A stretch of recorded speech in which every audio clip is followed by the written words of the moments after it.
Crimea's independent Tatar-language television station ATR went off the air Wednesday after Russian authorities refused to give it a broadcasting license. Following Russia's annexation of Crimea from Ukraine last year, ATR, like other local media outlets, had to re-register by March 31 of this year to continue operating in Crimea. Only one Tatar-language media outlet, the newspaper Yeni Dunya, was able to register. ATR served Crimean Tatars who number some 300,000 of the Black Sea Peninsula's roughly 2 million people.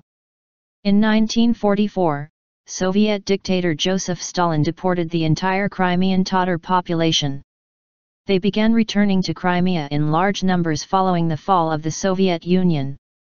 Ukrainian President Petro Poroshenko condemned the move against ATR. They can shut down the channel, but they can never curb the desire of the Crimean Tatar nation for truth and freedom, he said Wednesday via Twitter.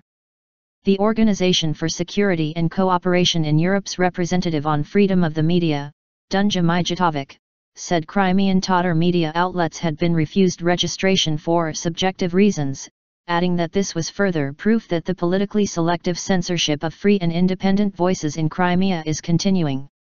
Amnesty International said in a statement just before the registration deadline expired that Crimean Tatar-language media had been repeatedly and arbitrarily denied registration.